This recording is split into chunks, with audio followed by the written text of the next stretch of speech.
Good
evening, everyone, and thank you for being with me tonight. This is our 5th webinar episode for 2026 for Quiet Marketing.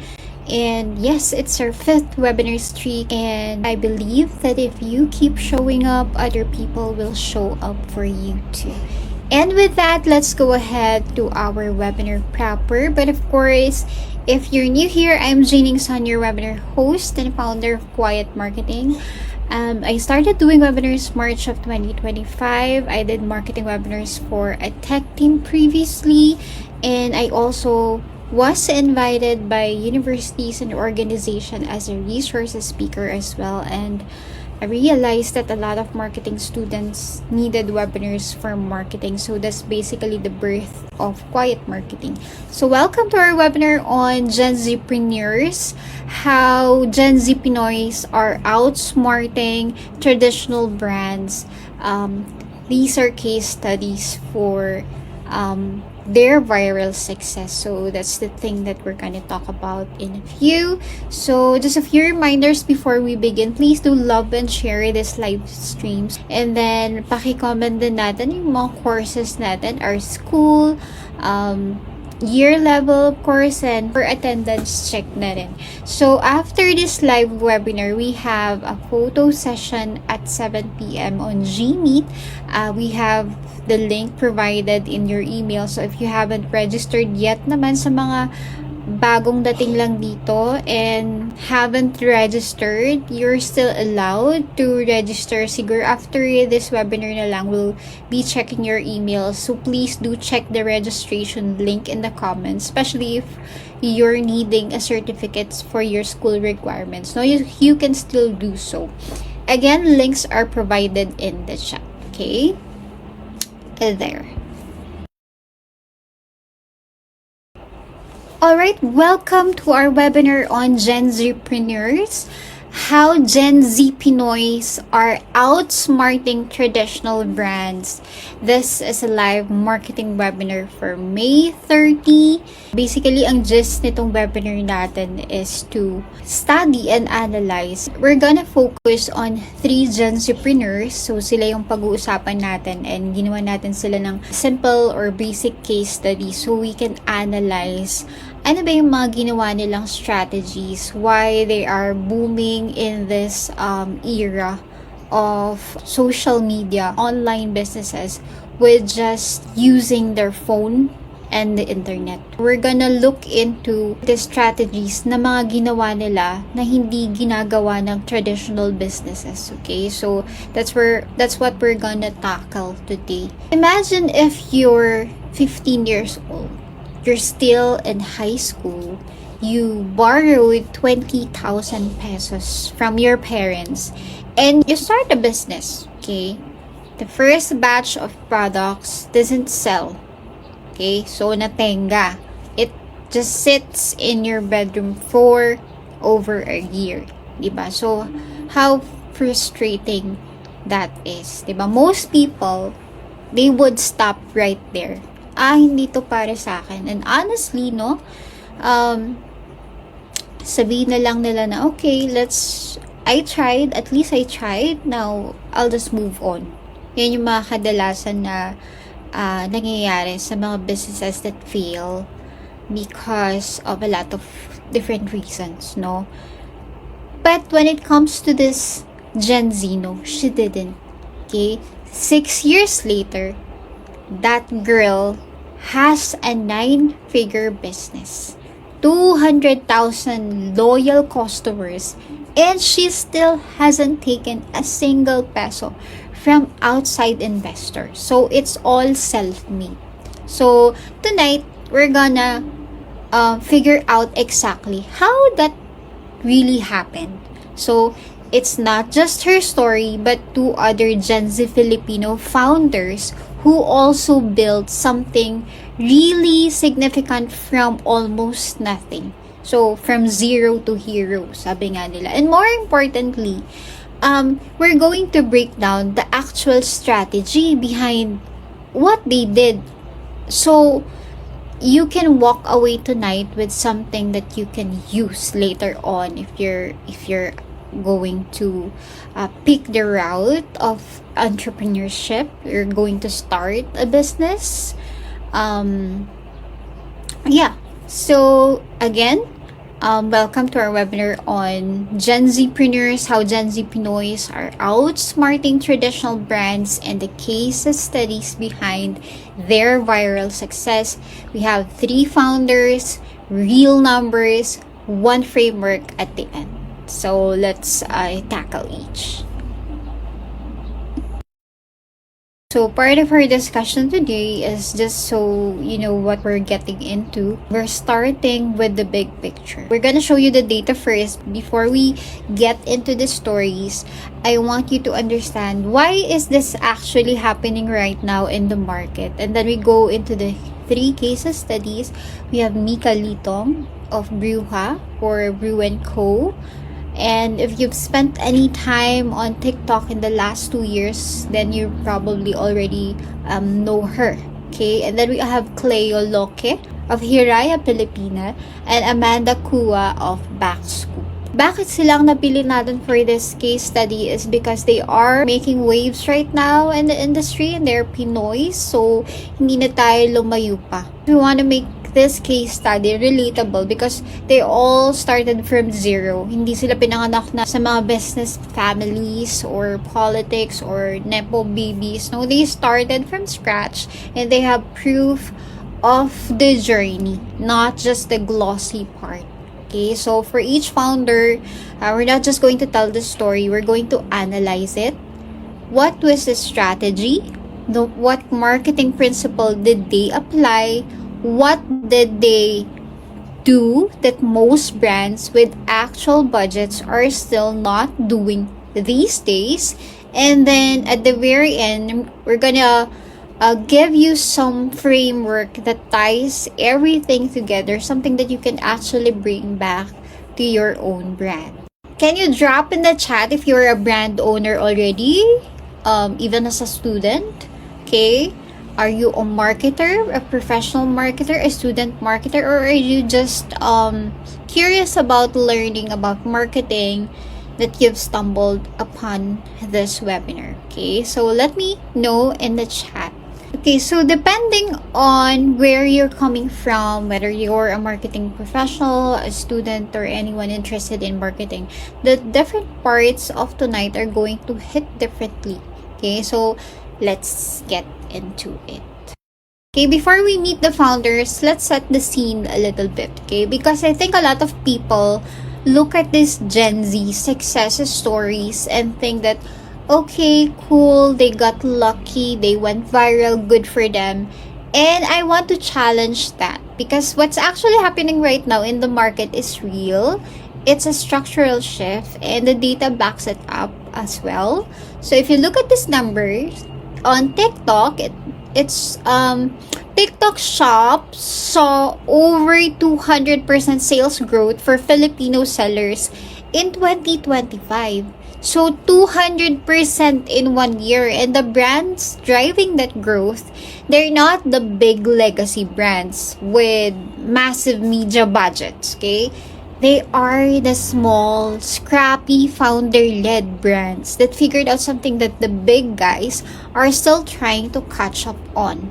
Okay, so if you look at the second number, it's 0, which means that all 3 of our founders tonight spent 0 on paid ads. So in their early stages. Okay, so no agency, no boosted posts, no influencer deals, just content and community. And this trust chart that we're looking at, this is the one I really want you to sit with. Okay, so if you look at this, no, founder-led content, it's where you see the actual person behind the brand. Okay, so it scores 88 out of 100 in terms of how much Gen Z trusts. Okay, how much Gen Z trusts founder-led content. Community content from real customers, 82. Okay, paid influencers, 54, and traditional ads, 28. Okay, so what is this saying? If you're pouring most of your budget into traditional brands or traditional ads targeting a Gen Z audience right now, the data is basically telling you they're not buying it. Okay? Literally and figuratively. Bakit? Kasi I think the reason this is especially interesting in the Philippines is that Filipino Gen Z founders don't just have authenticity, they have what I'd call, or what we'd call, the radical transparency. So they don't just show the wins, they show the failures, the stress, the moments they almost quit. Diba? Yun yung mga madalas natin nakikita. They show the unpolished part, the unglossy part of operating a business from scratch. Okay, so the behind the scenes stuff that brands usually hide. Okay, so nabaliktad na yung era natin ngayon when it comes to marketing. The more you show the raw, the more you show authenticity, the more it goes viral. Because people can relate to the journey. Especially for other businesses as well. Nakaka-relate sila dun sa journey. So when that person eventually thrives or becomes successful, later on, you feel like you were part of that success as well. Okay, so it's important also to have that community, which later on we're gonna talk about. Okay, so again, those are what the big brands are usually hiding, no? Yung mga behind the scenes stuff. So what are we learning from this? So if you're a creator, a small brand, you need to integrate behind the scene content on your social medias, okay? That builds a different kind of trust.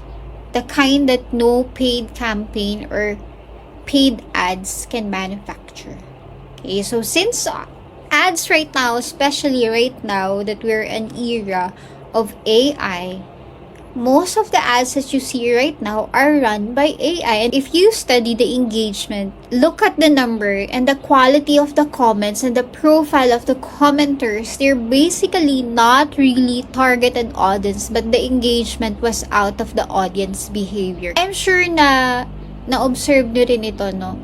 You don't see quality comments on campaigns anymore. That's just the ugly side of Meta integrating AI into these campaigns, no? Kaya, me as a marketer, I don't really, if you're a business or if you're a brand, I don't really recommend doing ads immediately. Especially if you're starting or if you're doing marketing. You can always do it the natural way, no? Paid ads are just to reach more people, but it doesn't mean that you're going to have leads. It always depends on your campaign or the goal of your ads. Okay, so I don't really recommend doing it. It depends on your goal as a marketer or as a business. Okay? So, if that is the landscape, now let's look at the people who figured this out. So, pag-usapan na natin yung 3 founders natin, no? Starting with someone who I think is one of the best examples of community-led brand building in the Philippines right now. And just basically, making waves right now. I mean, she's making a name for herself. She's recently featured on Karen Davila's vlog on YouTube. So you might check on that. Okay, so our first founder is 𝐆𝐞𝐧 𝐙, also known as Bruja of Brew & Co. So let me take you to where she started. She's 18 years old. She's a pre-med physics student. She was already dealing with one of the hardest courses in college, no business background, no capital, no connections in the food and beverage world. And she started making homemade coffee syrups from her kitchen. She was selling them online during the pandemic. So that's it. That's basically how she started. Now, fast forward, she has 9 active branches. We have Quezon City, Bacoor, Valenzuela, Zamboanga, Laguna, Las Piñas, Tondo, Bicol, and Cavite. So that's basically a national footprint already, built without traditional franchise funding. It was built because her community wanted it to exist. So paano nga ba nangyari yun? It was the community who demanded, and she was already passionate about it. Kasi nag-start lang siya sa TikTok, wherein she, since it was pandemic, she cannot buy the coffee that she wanted. So she started doing it at home and she was sharing it on TikTok. And then the community demanded na, why don't you come up with a coffee shop? Then she said, okay, let's try it. Why not? The obvious question here is how. If you look at it, the coffee business isn't magic. There are thousands of good coffee shops in the Philippines already. And a lot of them are better funded than 𝐆𝐞𝐧 at the start of her venturing into this business. So a lot of them have more resources, better equipment, better location. What 𝐆𝐞𝐧 had that they didn't, okay, so makinig kayo, what 𝐆𝐞𝐧 had that they didn't was a willingness to be seen. Okay, so ito yung mga hindi ginagawa ng traditional brands. The audience want to see the CEO, the executives, or the owners, the business owners in action. Okay, so what 𝐆𝐞𝐧 did, she documented everything on TikTok almost every day. Okay, it's not the aesthetic feed version of her cafe, but the real version. So yung mga, okay, my supplier just hiked prices and I have no idea how I'm going to handle this version, no? That I've been awake since 4 a.m. and still here at 10 p.m. So ganun yung mga content niya. Those versions, the honest, the messy, and sometimes exhausting version of what it actually looks like to build something when you're young and you're figuring things out. Okay? And people couldn't stop watching. They demanded for more. Okay? So because there's something about watching someone be genuinely honest on camera. Not performing, not pretending. Okay? That just pulls you in. You start rooting for them. You feel like you know them. And you feel like their success is a little bit of yours too. Okay, so that's the foundational principle she applied. Okay, know, like, trust, classic marketing. People don't buy from brands. They buy from people they feel connected to. And then 𝐆𝐞𝐧 accelerated all the 3 stages of that through radical transparency. But then she added something on top of that, something that a lot of brands miss. Okay, she named her community. So her followers aren't just followers anymore. They actually call themselves brujas. Okay, so that's a big deal in this era, because when you give a community a name, you give them an identity. Okay, they don't just like her content, they are called brujas collectively. So what happens is that people protect the things they identify with. Okay, if you observe that, especially on the internet, they talk about it, they bring their friends into it, and they show up when a new branch opens because they feel like it's partly theirs. That is a community-led growth. And it's the reason her branches didn't need a massive marketing launch. The community do the marketing. Okay? The community just showed up. They're actually doing the marketing already. So that's how, a community-led brand are thriving right now. Okay, since we're doing a case study, let's now turn on our strategist hat for a second, because I don't just want you to think, wow, that's amazing, and move on. We want to actually analyze what Mika built. Okay, so through a SWOT analysis. So if you're not familiar, for non-marketers, if you're not familiar with SWOT, of course, these are strengths, weaknesses, opportunities, and threats. It's a simple framework that you can apply honestly for your brand or your business. Okay, so strength, when it comes to Bruja and Co, when it comes to Brew and Co, for Mika, the strength is the obvious one. It's her authenticity. It's already a competitive edge. You can copy a cafe concept. You can copy what she did. You can copy the menu, the aesthetics, the pricing. You cannot copy years of genuine, consistent, vulnerable content. That was what Mika shared during her journey from starting up until today, that she's now thriving as a cafe owner. The trust that she built is hers. Nobody can just replicate that. Yun yung isa natin kailangan matutunan. Kasi sometimes when you have a business idea, one common mistake that a lot of people, especially for non-marketers or yung mga hindi dumaan sa pag-aaral ng business, they're unfamiliar with the foundations, the basics of doing business. So in return, excited sila, but excitement is fleeting, right? Sa simula lang siya.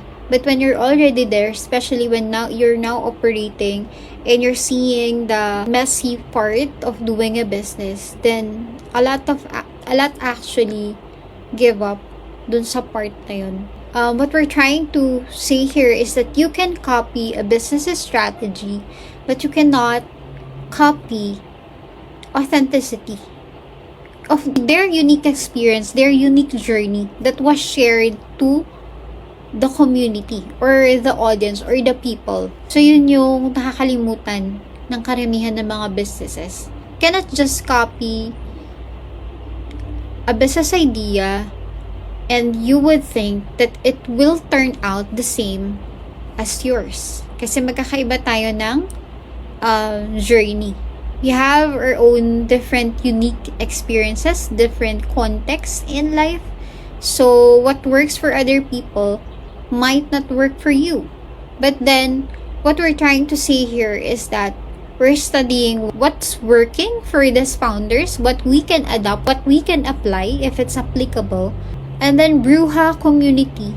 Kaya ito yung isang mahalagang na-built ni Mika is that it's her second advantage. No? These are people who feel personally invested in her success. Diba? Maraming ganyan eh. Not just on founders, not just on business owners, but actually on artists as well, celebrities as well. People are personally invested into these people's successes. And with Mika, when she opens a new branch, they're the first ones through the door. No, when she drops a new drink, they're posting about it before she even has to ask. They're raving about it already. She has a marketing team that works for free. And that's her community because they love being part of something. So that's number one, authenticity, for strength, and then the community. Okay? The community that you've built around that brand. Now, what's probably ang weaknesses for Mika? Okay, this is important. So we need to pay attention because a lot of successful businesses also have weaknesses as well. Okay, hindi lang puro pros. We look at the cons as well so we can improve on other areas. The cons of doing a founder-led brand, it's still very dependent on the founder, on Mika personally. Okay? If she steps back from content creation for her brand, because she's also partly doing the marketing, even for a month, for example, the engine slows down. Okay? That's a real vulnerability when it comes to founder-led brand. Okay? And as she scales into more franchise location, okay, kasi ito yung naging business model niya, more on to, instead of building branches, meron siya mga franchise locations. So, maintaining that personally, that intimate brand feeling becomes harder to do consistently kasi magkakaibang lugar. So, you cannot be at the same place, all at the same place at the same time. Okay? So, yan ang isang nakikita nating weaknesses if we look at it, if we analyze Mika's brand. Okay? Now, for opportunities, well, this part is actually one of the exciting parts because for Mika, meron siyang mga Bruja merchandises. So, ito yung opportunities niya. So, branded stuff, her community would actually want to wear. Which is, she's actually doing it, It's a no-brainer na. It's the next step. Actually, yan naman yung palaging next step ng mga brand owners is to create merches. A podcast, of course, and a YouTube channel where she goes deeper because actually, I can see that Mika is also great when it comes to communicating. Napakagaling niyang mag-storytelling. Okay, so honestly, a community playbook na she can build is also exportable. Ang blueprint niya from beginning Brew & Co. up to the present. So this could absolutely work in other C markets. And of course, hindi mawawala ang threats. Threats, of course, it's one thing that we'll look into. So this one is worth thinking about for your own brands too as well. If you're doing marketing plan, it's part of the process. So more and more people are now trying to do the raw founder content thing on TikTok. Okay, so it's becoming a formula. And when something becomes a formula, the audience feels it. Okay, so the challenge for Mika now is that, or for anyone building a personal brand, is to stay genuinely authentic even as the strategy becomes more intentional. If you think about it, the brands that survive long-term are the ones who build systems underneath that personality. Okay, so the brand can scale beyond just the founder showing up every day.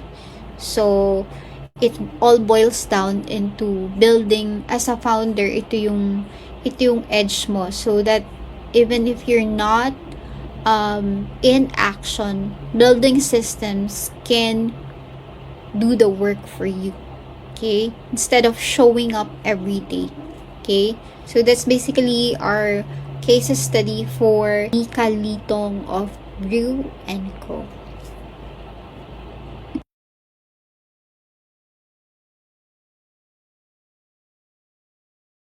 Right, moving on to case study 2. This one is genuinely blowing up people's mind when you look at it properly. We have Cleo Loque of Hiraya, Filipina. She was 15 years old when she started. She was still in high school. Borrows 20,000, yung kinukwento ko kanina sa inyo sa simula. 20,000 pesos from her parents. She downloaded an app called Fonto on her phone, and she designed 151 plain t-shirts, no? And you know what happened to those shirts? They actually didn't sell. They sat in her room for over a year. And here's a part of the story that I found very interesting is that because most people at that point, as I mentioned, would take that as a sign. And ito actually yung binabangkit ko kanina na madali silang panghinaan ng loob. And business talaga, no? If you think about it, yung mga businesses with business mindset and wealthy people who thrive in business is that there's what we call the building phase. Okay? It's actually the hardest part, and a lot of people quit sa simula pa lang. Your first years are just the initial business phase where you do not make a profit yet and have not yet achieved ROI, no? It's known in the startup phase or the valley of death na tawag nila. So during this period, cash flows are still negative as the business focuses on product development, market entry, and of course, establishing your customer base. And a lot of people stop right here.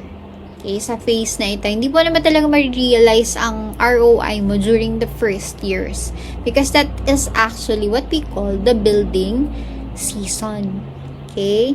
So, ang iba, okay, I tried, this business isn't for me, I'll just focus on other things. So, magsisimula na naman sila and then ganun pa rin. So, with Cleo, no, what she did is she treated it like data.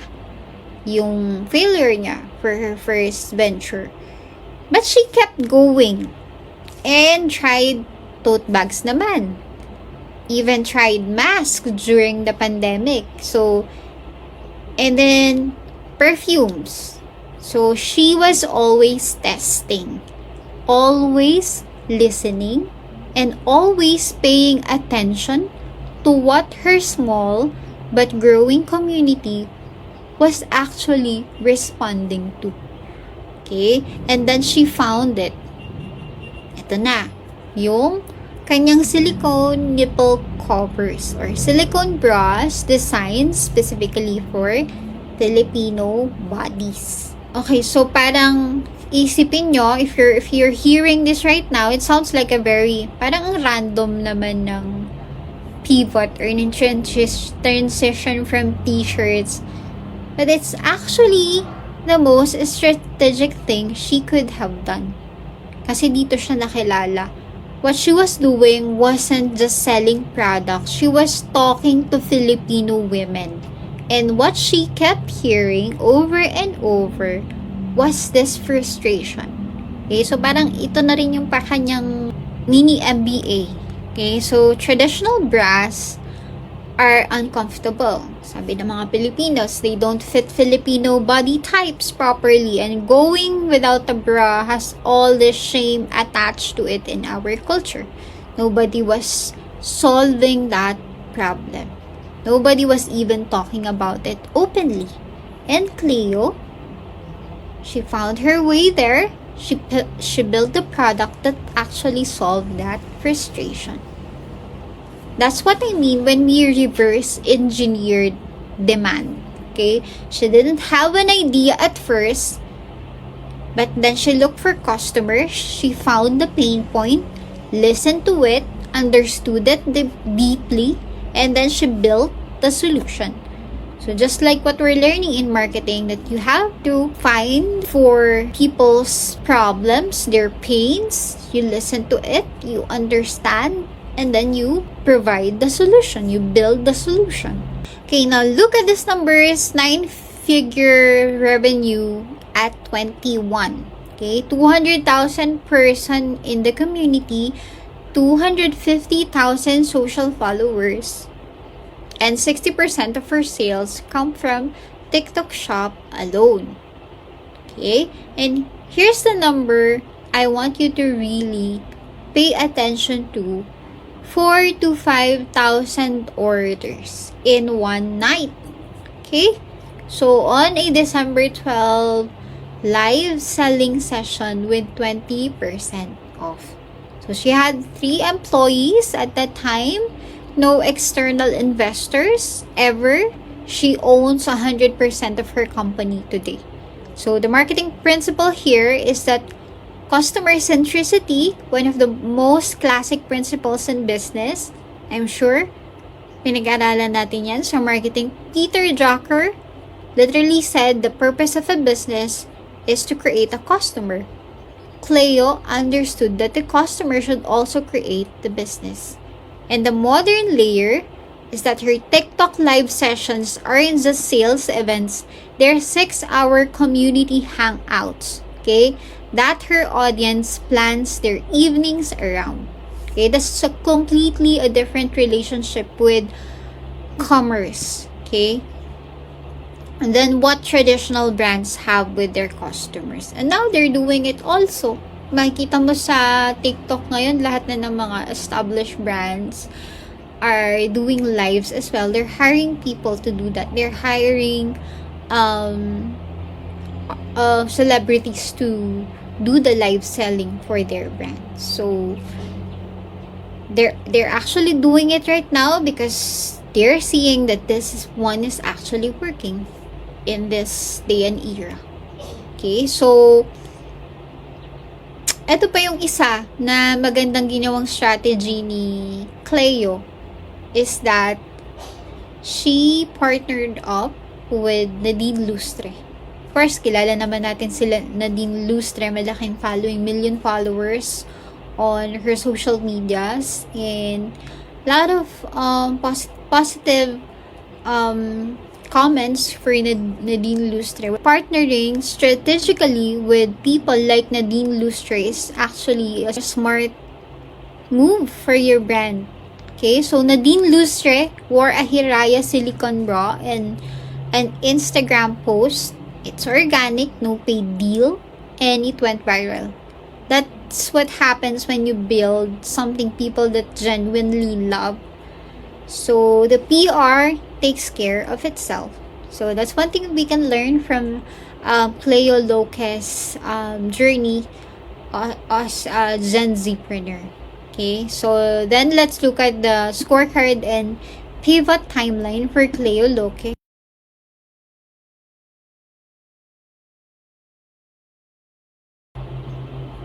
Okay, so let's look at Hiraya Filipina or Hiraya Filipina through 2 lenses. Okay, a brand effectiveness scorecard and her actual timeline, because I think seeing it this way really makes something click. So yung scorecard niya dito for community trust, it scores 4.9 out of 5. Very high, almost perfect, no? And that number didn't just happen. That's a result of years of Cleo genuinely listening to her customers, building products based on their feedback, and showing up for them consistently, even back when showing up meant posting to a few hundred followers. Okay? 100 followers pa lang. Now, for purpose alignment, 4.8. So, this brand stands for something real and specific Filipino women's comfort and confidence. Okay? So, yun yung purpose alignment natin. It's not a tagline. It's actually built into every single product decision they've made. Okay? So, the one area that lowers ay yung affiliate and collab depth. So, it's 3.4. But still, if you look at it, mataas pa rin naman. Kasi hindi naman siya below 2.5, the average, no? And I actually find that interesting because it shows that even at 9 figures, there are still channels she hasn't fully tapped yet. Diba? There's still upside. There's still an opportunity. Now, the timeline is because this is where the story really lives. Okay? 2019, she was 15, 20,000 pesos Ponto app. And 150 shirts, nabanggit natin kanina, hindi nag-sell. Okay, in 2020 to 2022, gumawa naman siya ng mga tote bags. Okay, try din siya ng mga mask, and then went into perfumes. So, testing, it was iterating, growing slowly, building a community even when the product wasn't quite right yet. So, pwede rin pala yung ganun, no? Others kasi, they started with, okay, ito yung finished product natin, okay na. But with Cleo's journey, she started figuring it out as she goes, no? So, ganun yung naging kanyang journey throughout her years in being a GENZPRENEUR. Now, in 2023, this was the transition or the pivot, no? Ito na yung mga silicone bras and nipple pasties, like what she calls it, no? And then, immediately, it was bestseller kasi nga napag-aralan na. Okay, so, it was built out of a pain point of Filipino women.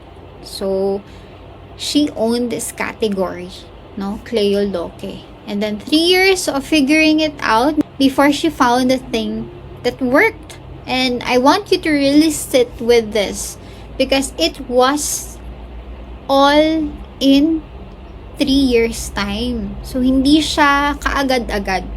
Okay? If for others, it takes a while. For others naman, napakadali. Well, for 𝐆𝐿, it took 3 years for her to figure out na, oh, this is something that's working. Okay? And then, fast forward in 2024, she had Nadine Lustre. Okay? It was an organic viral moment. And then, she was recognized by Vogue Philippines, and then Mega, and then Tatler. The brand enters a different conversation overnight. And then, in 2025, Catriona Gray was brand ambassador of Hiraya Pilipina. And here's the detail that we love the most here is that 𝐆𝐿's story. She graduated from Enderun College that year, and on a scholarship she funded entirely by herself from her business. So, pinag-aral na niya yung sarili niya because she was earning already in college pa lang. And then 2026, fast forward, she expanded into lingerie. And then she hired people. Still zero outside investors. So, ano ba yung tututunan natin dito sa journey ni 𝐆𝐿 is that when you see it laid out like this, you realize na this isn't an overnight success story. It's a 7-year commitment to listening, adapting, genuinely refusing to stop. Okay, so ito yung mga natututunan natin with learning the journey of 𝐆𝐿. Okay. And then moving on to our third founder, we have Amanda Kua of 𝐵ACScoop. Ano ba yung 𝐵ACScoop? So, our third founder is different from the first two.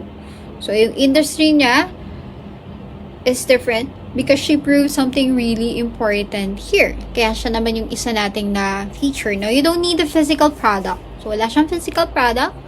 You don't need a viral dance on TikTok or to show your face. Okay, you don't need to be loud or don't need to be flashy or everywhere all at once. Okay? So, ito yung strategy ni Amanda Kua. She just needed a clear voice and the discipline to show up with it consistently for a long time. Amanda Kua of 𝐵ACScoop. So, she started during a gap year. 3,000 pesos, no journalism degree, no team, no media company behind her. So, just a gap she noticed when she was an intern and trying to follow the Southeast Asia startup scene. So, the gap was this: the startup world in Southeast Asia was actually really interesting and growing really fast. But all the news covering it was either too dry, Too technical, too westerny, or honestly just kind of boring? So, naisip ni Amanda Hua that there was no place where a young Filipino could go to understand what was happening in the tech and business in a region in a way that's fun and actually made you want to read it or relatable. So, yan ang nabuo ni Amanda Hua. She made it. She started a newsletter and she called it Backscoop. So, the pitch was basically startup and business news for Southeast Asia. So, that's what Backscoop is all about. Written the way a smart friend would explain it to you.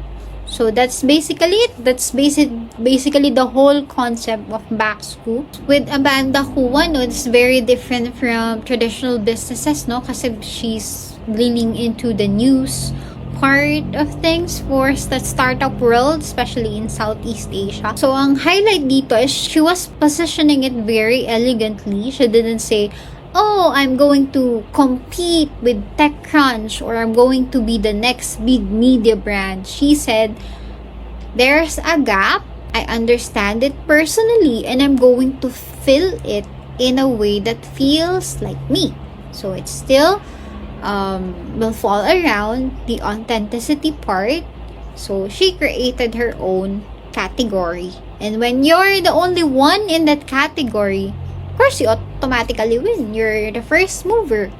So, today, 40,000 plus subscribers, investors, founders, and professionals across Southeast Asia, Forbes 30 under 30 Asia, CNN Philippines features, international speaking invitations, her own podcast, one more scoop on Spotify, and all of 3,000 pesos in a Substack account.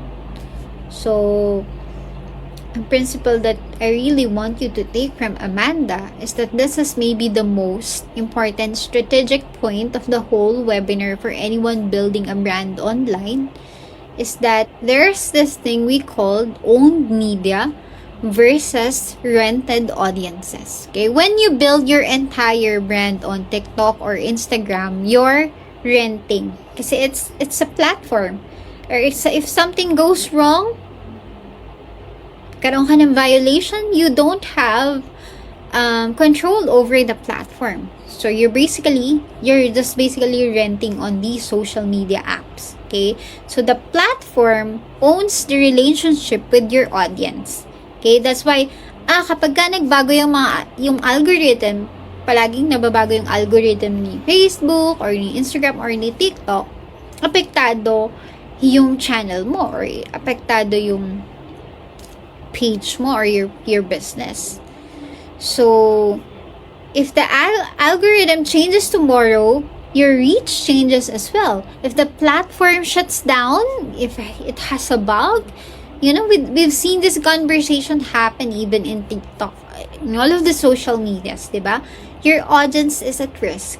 Okay, so that's what we call owned media versus rented audience. Okay, so Amanda, she built on a newsletter from day one. So, she owns that list. Okay? Direct access to 40,000 people who specifically asked to hear from her.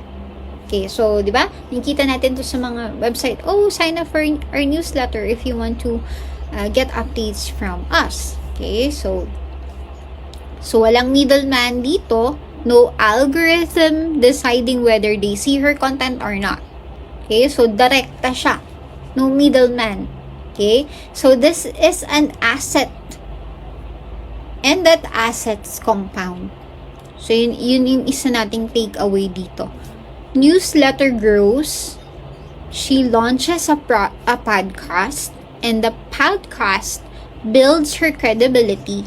And then she gets invited to speak in different countries as well. Speaking gets covered, coverage grows, the newsletter.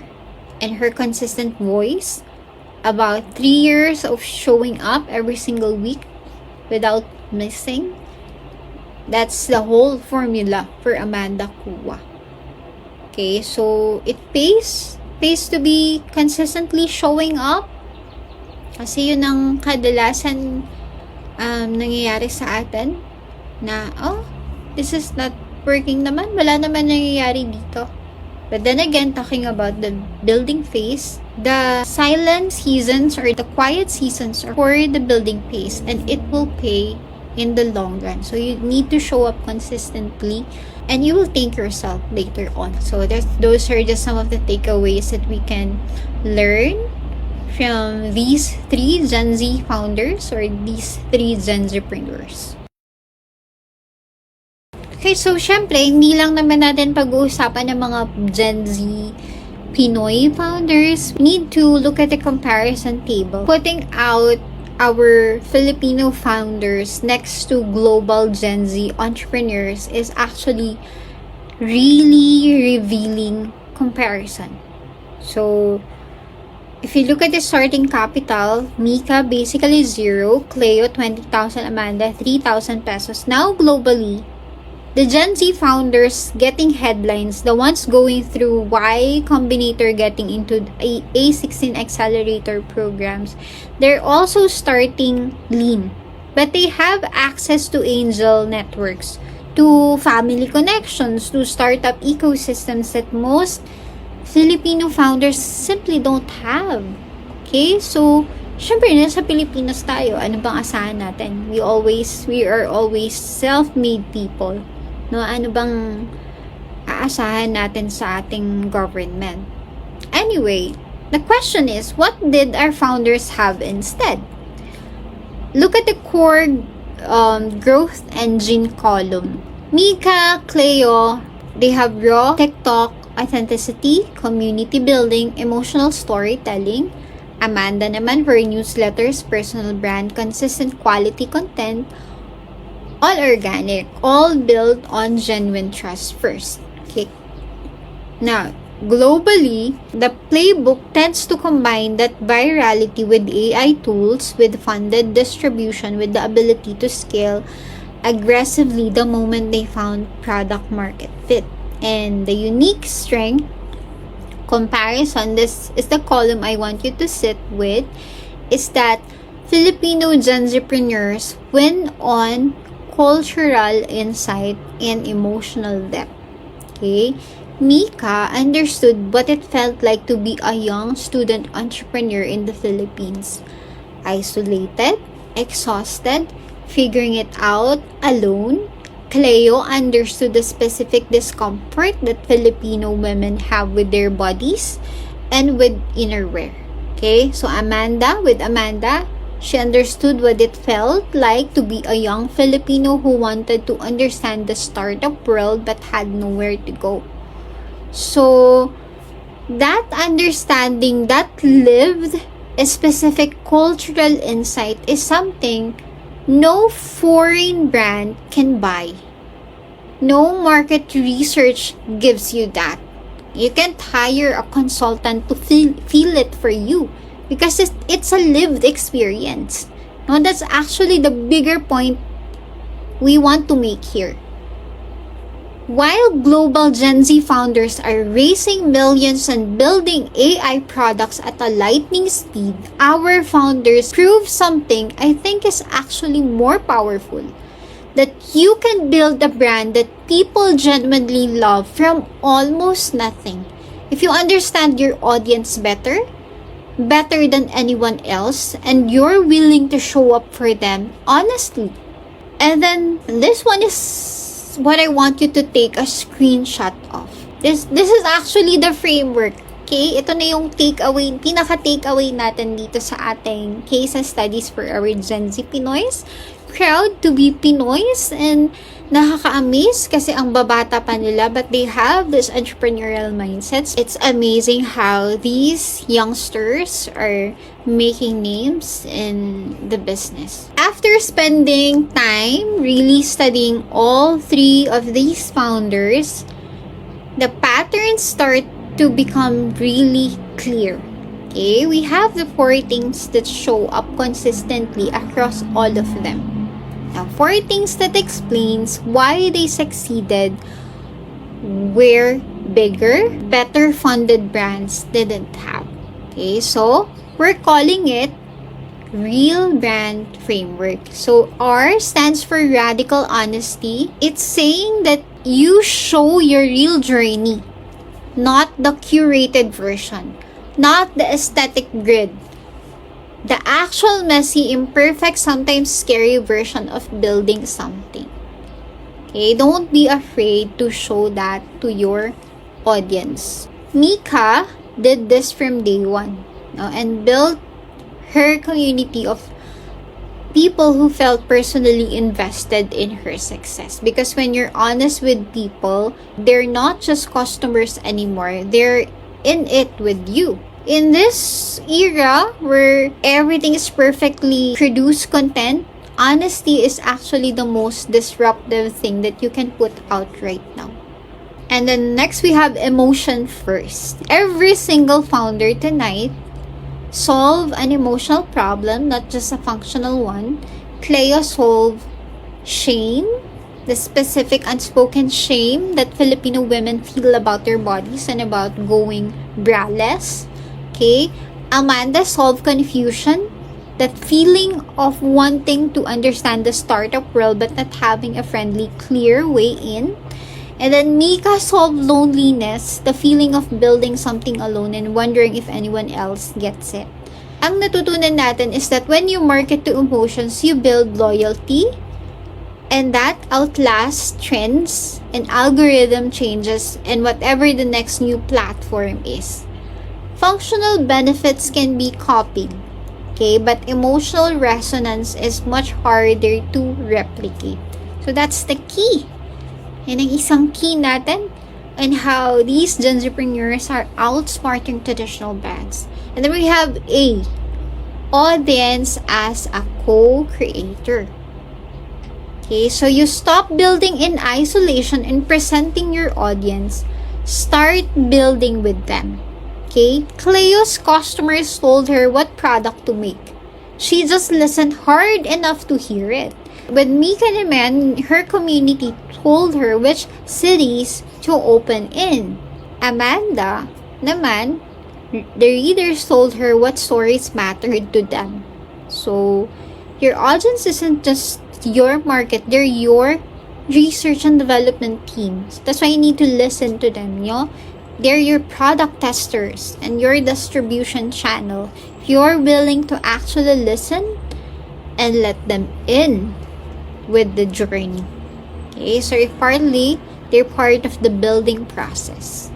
And L is leverage one channel deeply. So this is the one that I know is hard to accept because where everyone feels pressure to be everywhere. Okay, every platform, every format, all at once. Okay, you need to be on Instagram, you need to be on TikTok, you need to be on YouTube, Facebook, Threads, and now we have other emerging platforms out there. But if you look at what actually worked, Mika and Cleo went so deep on TikTok before they expanded anywhere else. Okay, so Amanda, she mastered the newsletter before she launched a podcast. Okay, they owned one channel completely, and then when they had the foundation, they expanded. So what we're saying here is that ang natutunan natin sa kanila is that they mastered one social media platform first before jumping into another platform. Okay, so go deep before you go wide. And if you have depth, it builds trust. And if you have width, it builds noise. Here's the thing that kept coming back after looking at all three of these stories. So, none of them had the perfect setup. None of them had the resources or the network or the experience that you'd think you'd need before starting something. Kasi yan yung kadalasan na sinasabi ng karamihan na, you need to be this, you need to be that in order for you to be successful on something. But if you think about it, if you look at it, Mika was a student with a kitchen and a phone. Cleo was a teenager with 20,000 pesos and a lot of unsold shirts. Amanda Kua was on a gap year with 3,000 pesos and a gap that she noticed. They didn't wait until they were ready. They didn't wait until they had enough money or enough followers or enough confidence. They started, they showed up, and they just kept going. So yung pinaka main takeaway din natin dito is that you don't wait until you're ready. You will never be ready. So you just need to start somewhere and figure it out along the way. And I think the question for all of us in this webinar tonight isn't really what strategy should I use or which platform should I be on. The real question is, are you willing to be seen before you're polished? I mean, the messy parts, the raw, unfiltered ones of your journey moving forward to success. So, that's our webinar for tonight. Thank you so much for staying with me. And of course, I want to hear from you guys. If you have questions, you ask them now in the comment section. If there's something you needed to elaborate more. So we have 5 minutes for questions and answer. And while we're doing that, I want to thank our attendees for joining us tonight. So let me just quickly flash your names on the screen so you can have a screenshot of it.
All right, I think that wraps up our webinar for tonight on GENZPRENEURS, how Gen Z Pinoy founders are outsmarting traditional brands, case studies for viral success.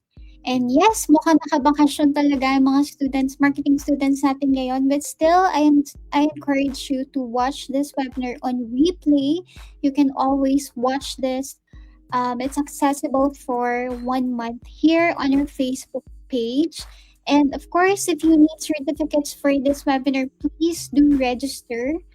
Um, yes, using the link provided in the chat. So kindly check it now. And I hope you go away tonight with takeaways that you can apply with your brand, your business, or your future careers as a marketer. And of course, please do share the word about us. Share this to your friends who need this. And once again, I appreciate you all for joining me tonight. This is Jimmy Son saying adios. Bye, everyone. For the registrants, I'll see you on Gmeet. Bye, everyone.